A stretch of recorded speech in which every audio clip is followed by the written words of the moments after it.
Buenos días, benvinguts, bonjour a Catalunya Peuple d'Espagne. Hago la presentación de nuestro invitado en español y es por eso que tengo nota, porque si es en francés es mucho más fácil para mí.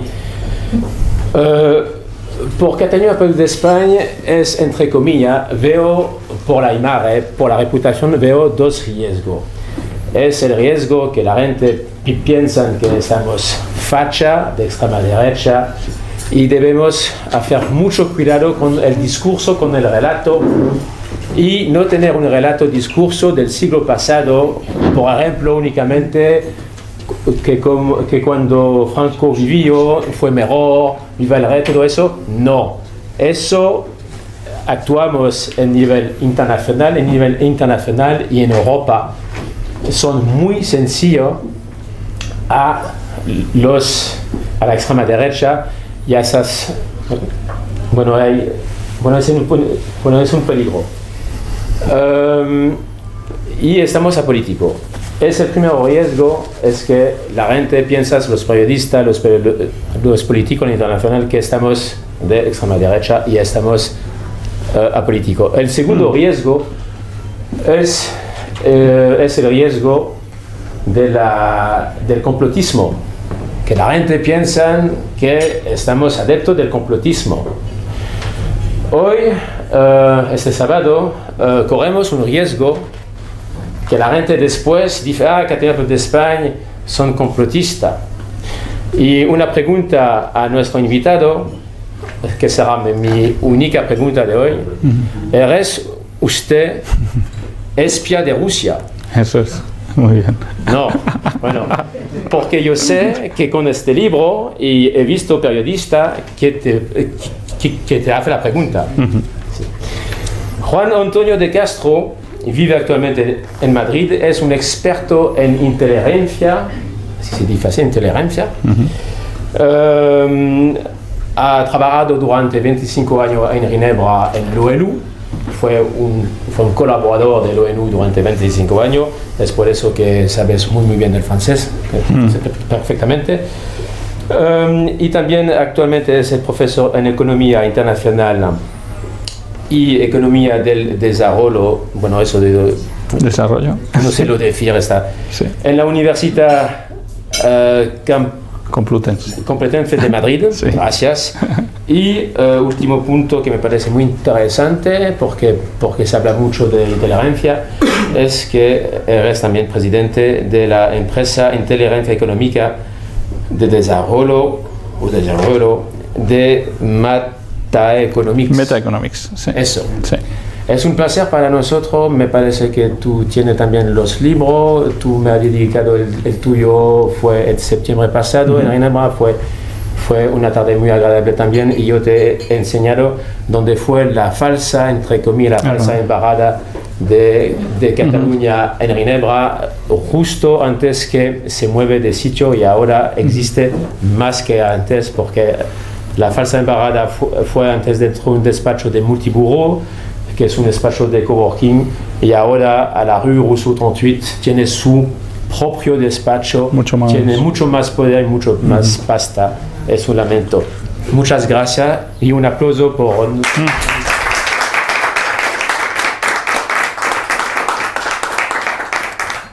Bueno, en primer lugar, agradecerte, François. Fue una alegría conocerte después de ver un poco toda la valentía con la que os habéis enfrentado desde este grupo a cosas que nos están ocurriendo en España y que todos hemos vivido y hemos intentado reaccionar de una manera o de otra, ¿no? Y lo primero que quiero saludar es la valentía, bueno, primero el haberme invitado a venir aquí hoy, la valentía con la que actuáis y los problemas que tenemos enfrente y que he tratado de plasmar también a través de ese libro del que también te doy unas copias que podemos ver al final, plasmar lo que le está pasando un poco a la España fragmentada, lo que podríamos llamar una especie de balcanización de España y a dónde podríamos estar llegando. Entonces, bueno, lo primero agradecer la organización. Y voy a entrar de lleno en el tema y no quiero aburrir porque estamos todos con hambre, me imagino que empezaréis a comer y eso es importante también. Voy a empezar. El libro se centra en un personaje que yo creo que todo el mundo habrá oído hablar, de George Soros, el desgraciadamente llamado filántropo, que de filántropo no tiene absolutamente nada. Yo diría que es uno de los más viles, subversivos, personajes subversivos del siglo XX-XXI.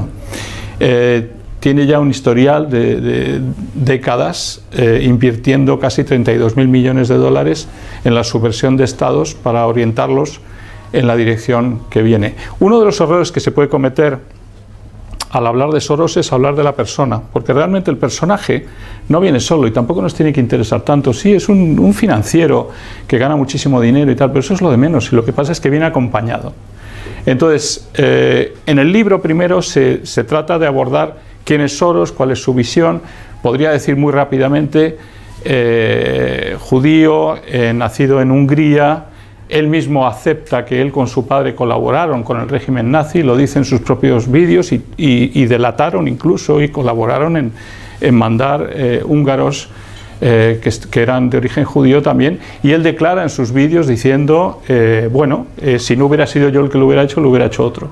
Pues no lo sé, está por ver. Muy defensor su padre del esperanto, cambia su apellido de Schwartz por el de Soros, pasa a Inglaterra, se forma en la London School of Economics, que por cierto está absolutamente controlada por él actualmente, como muchas otras universidades y think tanks en el mundo.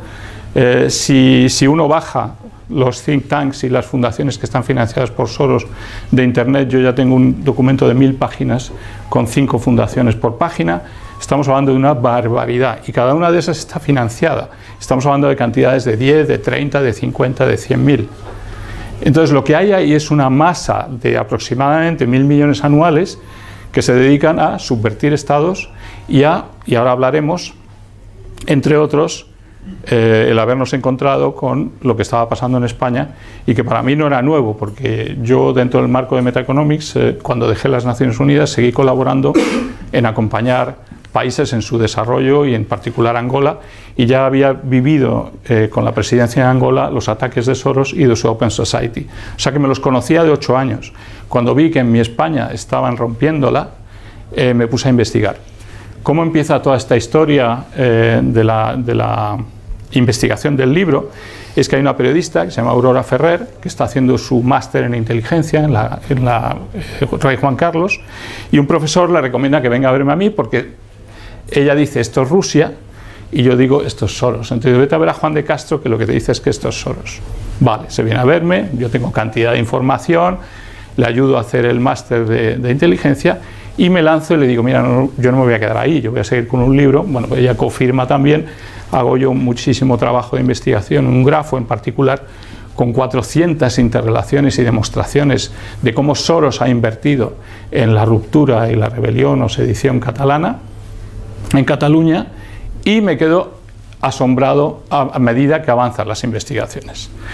Entonces, esas interrelaciones demuestran totalmente que lo que está circulando, además últimamente, creo que la semana pasada estaba diciendo a alguien que esto ha sido los rusos otra vez, eso es una ola que vuelve continuamente a decir que son rusos. Me has hecho la pregunta si soy espía ruso, es lo que me pregunta todo el mundo, como la pregunta que nos haremos todos, somos todos fascistas. Pero si ese es el método que utiliza Soros. Soros no está solo, es el grupo angloamericano, son los intereses angloamericanos, y en particular angloamericanos dentro de la propia OTAN, los que sorprendentemente uno se acaba encontrando, están ayudando o colaborando en fragmentar España. Y yo sé que eso es como tener un poquito el enemigo en casa. Pero yo lo he hablado con militares españoles y les he dicho, oye, la OTAN es una cosa, nos defienden si nos atacan de fuera, pero tener a dos países que están jugando con nosotros no tiene ninguna gracia. Y no sé cómo lo veis los militares en particular. Bueno, tienes parte de razón. Sí, tenemos dos que juegan por libre, y Inglaterra en particular, que nos está haciendo mucho daño, y que, como ahora explicaré, es un poco lo que en noviembre del 18, cuando yo no acabo de entender quién es el que mueve esto y para qué, y por qué se intenta tapar con el tema ruso, descubro los papeles hackeados por Anonymous de la iniciativa Integrity, que es una iniciativa organizada por el gobierno británico y sus servicios de inteligencia para, en teoría, defender la democracia en Europa y atacar las fake news rusas. Bueno, pues muy bien, lo que se trata es de una iniciativa. Hay que analizarse los 7.000 documentos, yo me los he leído, ¿eh?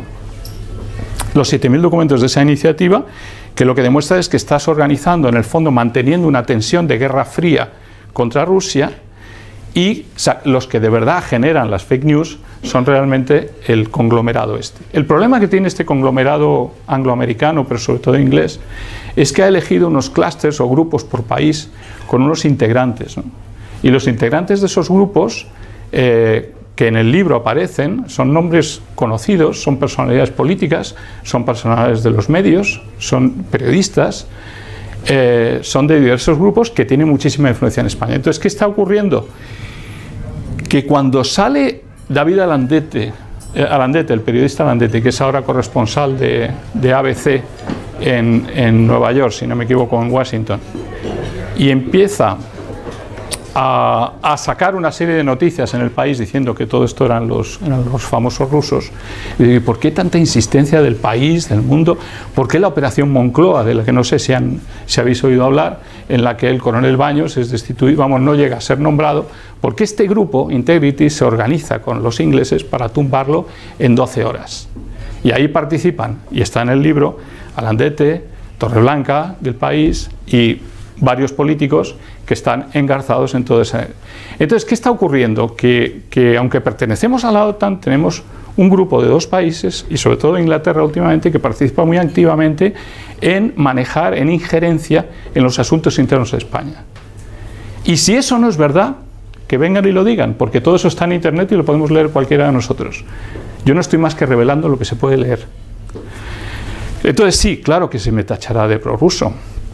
Pero cuando leo lo que se ha hecho con el tema catalán para echar una nube de humo y que no se pudiera ver que era Soros y los angloamericanos con la OTAN los que estaban realmente ayudando y favoreciendo el tema, la rebelión y la sedición catalana, cuando se ve todo eso y se observa y se leen los documentos, hay 2 documentos que son bestiales. Yo saco uno de ellos en el libro, pero hay uno en el que dice: qué difícil es convencer a España de su posición antirrusa. Es uno de los comentarios que hacen, ¿no? Hay otro comentario que dicen: sabemos que es muy difícil que los rusos hayan intervenido en Cataluña.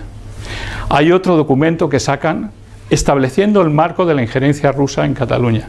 Un absoluto documento así de inventos completos. Ya lo último que tuve que oír el otro día fue que había venido un ruso con una granada el otro día a Barcelona, el día del 1O. Sí, eso es una gran injerencia.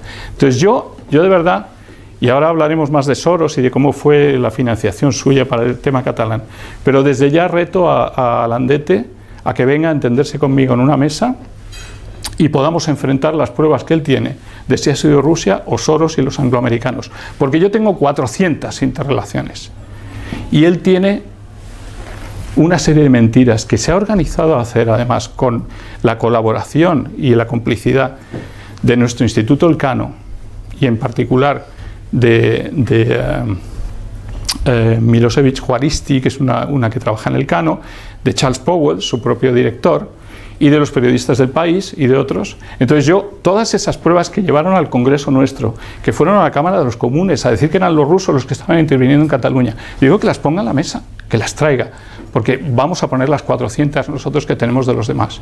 ¿O es que el Harvard Institute, que mandó 8 observadores aquí del 1O, no era de la CIA, no está pagado por el gobierno inglés y todo lo demás? Por una lista de 30, 40 instituciones, think tanks, todos los que han intervenido aquí llevan el mismo sello. Sí. Por comentar una cosa, sí. por interrumpir, pero por apostillar. No, para si cualquier pregunta lo animamos más. Una cosa muy curiosa, el 1 de octubre, los días justo posteriores, porque no se puede negar que igual por su agenda propia, igual a Rusia, pues le puede interesar dar un poco de publicidad. Por supuesto, ¿no? De hecho, claro. Esos días Sputnik y Russia Today sí que siguieron un poco, dieron cierto pábulo a las algaradas, al conflicto que había. Pero ¿cuáles fueron los otros medios que se posicionaron totalmente a favor de los nacionalistas? Sobre todo en ese primer momento, ya luego empiezan a dar marcha atrás. CNN, BBC, The Economist. De una manera que es totalmente absurda. O sea, incomprensible. Incomprensible. Porque a priori dicen, los rusos pueden tener una agenda política en la que les conviene crear un conflicto, ¿no? Pero los ingleses, ¿por qué les interesa tanto esto, ¿no? Es la pregunta que me hago, vamos. Sí. No, yo creo que ahí está una de las claves, ¿no? ¿Por qué empieza a surgir todo eso que relaciona todo con el Departamento de Diplomacia Pública de la OTAN, de Bruselas, con la National Endowment for Democracy, que es del Congreso americano, con el gobierno inglés, que es el que paga el instituto que organiza la Integrity Initiative, la que toma aquí en España a 23 o 25 personalidades y medios que trabajan para ellos? Y aquí quiero añadir una cosa, circula por internet el contrato de ellos, ¿eh? El señor Nicolás de Pedro, que dirige el clúster español y que ha dirigido CIDOB, y que está trabajando para el gobierno inglés. El contrato de Nicolás de Pedro, y lo digo porque está en internet y lo puede ver cualquiera, dice que lo que tiene en el ordenador el señor Nicolás de Pedro le pertenece a la corona británica. Yo me temo mucho que este señor, que está en el Consejo Económico de Relaciones Internacionales, el ECFR, ¿no? El Economic Council on Foreign Relations en España, europeo, que está ahí, que está con gente de la Armada, con gente de ciberseguridad, que está compartiendo reuniones, que este señor tengamos que saber que todo lo que tiene en sus ordenadores pertenece a la corona británica, creo que alguien, alguna asociación, algún partido, alguien tendrá que tomar medidas en el asunto, porque hay un artículo que es el 592 del Código Penal que describe claramente lo que uno puede o no puede hacer trabajando para gobiernos extranjeros en este país cuando está en juego la unidad de España. Y está en juego la unidad de España, porque estos señores han participado con mucho dinero, con mucha gente, y nos hemos asombrado todos que el enemigo estaba en casa y que los atlantistas famosos del Atlantic Council, donde está el propio Aznar, que debe estarse poniendo los pelos tiesos de pensar que el Atlantic Council ha favorecido cartas a la Comisión Europea, participó ya en Ucrania de parte de Soros para montar toda la Revolución Naranja, y ahora participa en España en el tema catalán. ¿Qué hacen estos atlantistas? Si eran o son nuestros amigos, nuestros aliados. ¿Qué está pasando? Pues nadie se lo pregunta. Yo ya llevo un año diciéndolo, he hablado en Intereconomía Televisión, lo he dicho en la mañana de Herrera. Aquí no responde nadie. Luego debe haber algún problema. Esto no le debe gustar a mucha gente. O es que nos tenemos que replantear y hacer una protesta formal contra el Reino Unido por la injerencia que ha creado, ¿no? Bueno, lo peor de toda esta historia es que todo viene... Hay tres elementos, yo creo, que demuestran clarísimamente la intromisión. Soros no trabaja solo, siempre trabaja con la cooperación inglesa o la cooperación americana.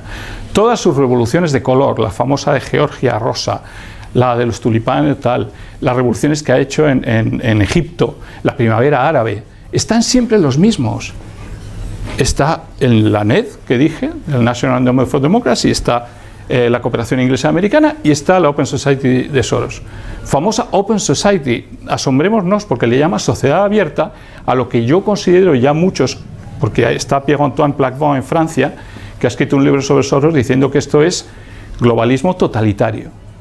Entonces dejemos un poco bien claro dónde están los fascistas, porque el globalismo de Soros, acompañado por los angloamericanos con sus servicios secretos y su financiación, me suena mucho más a totalitario que lo que puedan estar todos los demás, que somos bastante libres pensadores, dejamos pensar a todo el mundo lo que quiera y no nos metemos en fijar quién es buen demócrata y quién no lo es. Luego yo creo que hay un globalismo totalitario que está manejando soberanías, cuyo objetivo final, porque además todo el mundo me pregunta, ¿pero qué le podía interesar a Soros o a las cooperaciones que romper España y romper Europa? Pues romper Europa. Cuando se creó Europa, se creó con Monnet y Schuman, que eran prácticamente agentes norteamericanos, estaban pagados por Estados Unidos. Han salido todos los papeles hace unos meses y Philippe de Villiers ha escrito un libro que dice Tiré del hilo de la mentira y salió todo entero, en el que salen las cartas de Monnet y de Schuman vendiéndose a Estados Unidos y haciendo una Europa a medida de los intereses norteamericanos. Pero es que no ha cambiado la cosa. El único que se dio cuenta que a Europa nos la estaban controlando fue De Gaulle y no pudo imponerlo, no le dio tiempo. El único que mantuvo la lucha de la soberanía nacional, ¿no? Bueno, pues hoy es el final de ese recorrido en el que ellos quieren fragmentar e ir a una idea que no olvidemos, ya habían tenido los nazis, que es tener una Europa de los pueblos, una Europa de las regiones, donde el control económico, financiero y político esté en Bruselas y todo lo demás sean pedacitos como Cataluña, País Vasco, norte de Italia, Escocia y lo demás, manejados facilísimamente por un control único y central en el que se imponen los intereses angloamericanos, que son los únicos que no están metidos en esa Europa, y ahora incluso Inglaterra va a salir. Entonces, qué bien está manejado toda esta historia, ¿no? Entonces, al final te van cuadrando las cosas, porque dices, entonces ya sé por qué está Soros y las cooperaciones, y por qué se empeñan en romper España, porque en el fondo España les importa un pimiento. Ellos, la idea general es hacer esa regionalización. Y el problema que vamos a tener, y me gustó muchísimo las intervenciones que hicisteis en la Universidad de Ginebra el otro día, porque ese montaje de esa universidad, que por cierto, yo he estudiado en la Universidad de Ginebra, conozco a los profesores, hice mi carrera allí, y ese montaje que han hecho, yo he hablado con profesores de muchísima más talla que los que estaban ahí presentes, y me han dicho, esto es una vergüenza, esto es una tontería, las cosas que dice esta gente no tienen ni pies ni cabeza. O sea, uno se toma a los mejores expertos de constitucional y de internacional, y todas estas cosas quedan por el suelo, pero están financiadas. Entonces, lo que hay que saber es dónde viene la finanza, por dónde está pasando, porque Soros lo hace todo con paraísos fiscales. Entonces, habría que saber y poder investigar dónde está todo el atlantismo jugando con Soros en este jueguecito, ¿no? Entonces, bueno, lo que me gustó, lo que me pareció muy curioso de esa reunión es que todo está centrado en el concepto de nación sin Estado. Y eso es básico, porque eso es lo que nos cuenta lo que yo creo que nos va a venir a partir de ahora. Si el independentismo sigue reforzándose, y no sé qué pasará, y vosotros me diréis, y cómo lo veis desde aquí y demás, si sigue reforzándose, ya no va a ir solo a negociar con el Estado español. Creo que va a ir de la mano de las instituciones comunitarias. Me ha alegrado mucho hoy que la presidenta de la comunidad diga que el nacionalismo catalán y todo eso es un camino sin sentido. Me ha gustado que lo diga. Pero hay que tener cuidado porque esto es un proceso lento que puede durar 5 o 10 años. Pero que al final tengamos a ciertos think tanks y Comisión Europea junto con independentistas catalanes, demostrándole al Estado español o contra el Estado español, porque lo que hay que ir es hacia naciones sin Estado, y con un Estado nuestro que se esté desmembrando en ese momento, porque por circunstancias políticas se esté desmembrando, vamos a ir muy mal, ¿no? En ese camino yo lo veo muy difícil. Yo creo que lo que nos va a pasar a partir de ahora es que no van a estar solo los independentistas, se están buscando las alianzas en los think tanks, en las comisiones, y ahí Soros lo controla todo. De los 15 principales think tanks de la Comisión Europea, 8 son de él y son los principales, Friends of Europe, ECFR, Carnegie Corporation, todos los que aconsejan a la Comisión Europea. ¿Qué decir de los diputados? Los diputados del Parlamento Europeo, hasta antes de las últimas elecciones, 224 diputados eran de Soros. ¿Qué decir de la justicia? Y ahí está el problema. España seguramente después de este proceso va a tener que ir, van a llevarlo a la justicia del TDH, del Tribunal Europeo de Derechos Humanos. Bueno, pues he hecho una investigación hace poco que saldrá en el próximo libro, que estoy pensando sobre el globalismo totalitario en Europa. He analizado los jueces del Tribunal de Derechos Humanos y puedo afirmar, porque lo pone, ya 8 de ellos son de Open Society Foundation de Soros, pero otros 8 más son indirectamente de instituciones pagadas por Soros. Estamos hablando de 15 sobre 47. Estamos diciendo que casi 1 de cada 4 jueces del Tribunal de Derechos Humanos es del grupo Soros Atlantismo, del grupo además que apoya indirectamente nuestro presidente del gobierno, Pedro Sánchez, que ha pertenecido al NDI. El NDI es de Soros Atlantismo, que se ocupó de Kosovo, de Belgrado y todo aquello. El NDI está financiado también por Soros, y entonces, ¿qué podemos esperar si la conjunción de astros nos lleva a tener realmente los medios como El País, El Mundo y los principales de este país y La Sexta y todos pagados por el entorno Soros-Atlantismo, nuestro presidente del gobierno también, y además ya no digamos si se asocia con el independentismo? Esto suena a balcanización, suena a desastre. Entonces espero que no ocurra, que haya otras alianzas, que ocurra algo en las elecciones, no lo sé. Pero el caso es que el peligro va a ser tener a la Comisión Europea ahí. Y luego también decir, bueno, y en cuanto a pruebas, en el libro salen, a mí me salen solo 5 millones de dólares, que no está mal, de apoyo de Soros al proceso independentista aquí. Esa es la punta del iceberg. Estoy seguro que por debajo lo que no se ve es muchísimo más. Pero estamos hablando de Atlantic Council, de Open Democracy, que por cierto, prepararnos porque Open Democracy, que es una institución también, un think tank, está preparando una muy fuerte contra España, ¿no? Y muchas otras, American Foundation, el ECFR, todos es dinero y dinero. Y voy a hablar ya, es que no sé si me estoy alargando, lo que no quiero tampoco es, quiero dejar comer, ¿eh? O sea que, pero el tema de Independent Diplomat y Diplocat, creo que hay que hablar de ello, porque es esa principal institución financiada por Soros. 2,8 millones de dólares metidos en Independent Diplomat. ¿Qué es Independent Diplomat? Es una fábrica de crear independencia. Artur Mas va a verles. Por eso cuando me hablan de Rusia es que me carcajeo. Pero si desde el 2012 lo único que hacen es ir a Estados Unidos. Pero si les han pagado 1,6 millones, que se vea, para mandar cada año durante 5 años expertos y consultores sentados en la Generalitat preparando este proceso.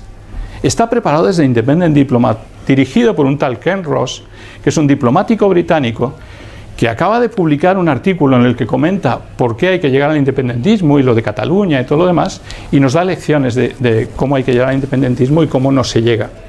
Y ahí hay que asustarse mucho. La primera de las cosas que dice es que le extraña que países como Níger o España sean tan reacios a ser particionados. Parece una reflexión bastante curiosa. Que nadie ha llegado a la independencia sin pasar por Estados Unidos. Le creo. Claro que sí. Nadie llega a la independencia sin pasar por Estados Unidos y su bendición. Que la ley no sirve para llegar a la independencia, que hay que saltársela. Ese es Ken Ross, diplomático, ex diplomático en las Naciones Unidas, en el Consejo de Seguridad, un señor que se viene a darle lecciones a la Generalitat de lo que tiene que hacer. Peor, que las leyes de la ONU y todos los demás decretos y demás resoluciones tampoco sirven para la independencia y que pueden pasar de ellas. Pero la peor es la última. Bueno, y que hay que empeñarse siempre para ganar la independencia. La peor es la última, y la dice en el artículo del Independent. Ninguna independencia ha llegado sin violencia. Bravo, señores, 5 años ustedes asesorando a la Generalitat para que termine usted en un artículo diciéndome que su asesoramiento termina en violencia. Sí, lo estamos captando. Sí vemos un poco lo que está pasando, ¿no? Todo eso me parece tan escandaloso y tan increíble que nos hable de ello y que tengamos que ser pequeños medios, que no te escuche nadie, porque es que yo he llevado las cosas, bueno, yo por supuesto y la periodista Aurora Ferrari llevamos el libro directamente a Juez Llarena y a la UDEF, que no me vayan a decir que soy conspiracionista o que soy espía ruso. No, mire usted, aquí está. Ahora usted lo analiza. Yo me pasé 3 horas con los comisarios y les enseñé mi cuadro que aparece en el texto. Sí, esto es interesante, pero no hay que ir al centro a Soros. Digo, no, sino ya sé que no hay que ir al centro a Soros. Primero, además, ¿quién va a poder ir contra Soros? Hay que ir alrededor. Digo, muy bien, vale, pero hasta ahora creo que han tocado algo de alrededor. De hecho, 2 empresas que citamos las fueron a visitar la policía el día siguiente y desembarcaron en Suezta, DXC Technology y Parlem. DXC Technology había organizado el cuenta electoral, el conteo electoral, había entrado Soros en su capital en el mes de junio y se salió del capital una semana antes del referéndum para no aparecer, pero yo tengo las pruebas de cómo entró y cómo salió. Parlem es de Gala Capital, en la que el PlugShare Fund, el PlugShare Fund de Soros invierte en Gala Capital. Gala Capital compra 10% de MásMóvil y MásMóvil compra 25% de Parlem. ¿Qué es Parlem? La que tiene abierta su web el famoso día del referéndum, que todas estaban cerradas, menos la que había financiado Soros. Entonces, bueno, las evidencias son tan grandes que no sé cómo concluir toda esta historia. Hay muchísimo más que contar, pero es realmente, no sabe uno cómo actuar. Creo que Soros ha descubierto lo que se llama la ingeniería social, tiene una ingeniería moral, ha creado unos preceptos pseudomorales absolutamente contrarios a todo el humanismo cristiano, contrarios a la familia, contrarios a la patria, contrarios a la soberanía nacional, contrarios a valores en los que toda Europa creía hasta que llegó esta ola. Que no olvidemos que esta ola llega, que antes no, somos los mismos que hace años, pero esta ola ha llegado para destruir y crear esa dicotomía entre los buenos y los malos, los demócratas y los fascistas, los que respetan la ley y los que no respetan la ley. Pero si así lo dicen en la Unión Europea. Y o es usted el LGTBI a tope extremista, o es usted antivida y eutanasia y proaborto extremo, o es usted eso, o usted es un fascista. Pero así no éramos cuando yo era pequeño, así no éramos cuando yo era mediano. Esto ha cambiado. Antes podíamos hablar todos, podíamos tener ideas que fueran más o menos entre el fascismo y la democracia. y todos nos respetábamos, incluso en nuestra transición. Pero estos han venido con su técnica, la han aplicado en todos los países y repúblicas soviéticas, han creado siempre los demócratas y los fachas. Y eso es lo que están haciendo en España. No hacen más que repetir el modelo. Lo están haciendo con Trump. Quieren tumbar a Trump también, lo van a lograr con demócratas y fachas. Van a hacerlo, en África lo hacen y se quedan con todas las empresas y todas las minas de diamantes y de lo que quieran. Porque él tiene un sistema, hace ingeniería social, te crea una revuelta, te trae su Open Society Justice Initiative con la que te dice que no respeta los derechos humanos, tumba al gobierno, cambia al gobierno y la mina es de ellos. Eso se lo ha hecho a todos los franceses, nos lo hace a los españoles, domina África y ahora América Latina, que eso hay que investigarlo porque están entrando a saco. Y lo de Chile no es casualidad, lo de Hong Kong no es casualidad. Entonces yo no quiero echar la culpa solo a Soros, pero Soros no es una persona, es un conglomerado. Y es un conglomerado más bien atlantista. Entonces, echémonos las culpas. Y si tenemos al enemigo en casa, desvelemos. Porque no puede ser que nos quedemos tan tranquilos cuando juegan con nuestra soberanía nacional. Para usted Trump es una figura que antes contraria a ese eje de poder, por así decirlo, globalista y progresista que era hegemónico en Washington hasta ahora. ¿Es una persona contraria o es alguien que tiene unas ideas que son contrarias o ha aparecido por ahí un poco sin un fundamento? Seguramente detrás de Trump hay una visión geopolítica distinta de la que... El problema que yo creo es que la visión geopolítica de Estados Unidos respecto a Europa es la misma con Trump o con Obama. Lo que está enfrentado Trump es completamente a Obama. Y Obama, que parece un hombre pacífico demócrata, es quizá de lo peor en cuanto a represión en Europa. Represión me refiero empresarial, control. O sea, lo que nos falta a Europa, en definitiva, que no nos ha dejado tener Estados Unidos, es independencia. Yo diría que esto es una lucha por la independencia de Europa que no hemos tenido jamás. Si no sabemos ser independientes de Estados Unidos e Inglaterra, tenemos un problema. Eso no significa tirarse en manos de Rusia, o de China, o de quien sea. ¿O es que cuando me llama Sputnik una vez que da una entrevista me van a tachar de espía ruso como han hecho con Pedro Baños porque dio una entrevista también a Sputnik? En mi época se podía hablar a todos los medios. Es libertad de expresión, pero lo que estos hacen son totalitarios. Aquí solo se puede hablar con sus medios. Y no te vayas a los otros que se ha terminado tu carrera. O sea, lo tienen todo muy organizadito.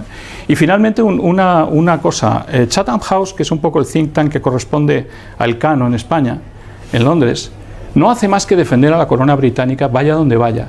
Le pase lo que le pase a Inglaterra, sale en su defensa.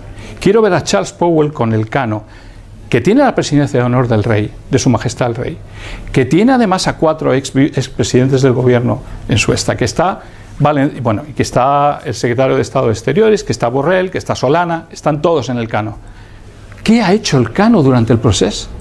Yo lo pregunto aquí. Chatham defiende a Inglaterra, el Cano ha defendido a España, pues es el máximo think tank que tenemos para defendernos. Pero incluso a la propia corona. Y está calladito. No, sí, no está calladito. Yo salí en Intereconomía Televisión retando a Charles Powell porque el tipo sacó un tuit en el que dijo a quién había que votar. Dijo, votar socialista que iremos al equilibrio. No, señor, usted dice votar socialista porque le ha mandado Integrity Initiative a la que usted pertenece y un día nos tiene que enseñar si tiene o no contrato, porque hasta ahora no lo ha negado. Y usted está dirigiendo un instituto estratégico español, el más importante al que va el rey de presidente.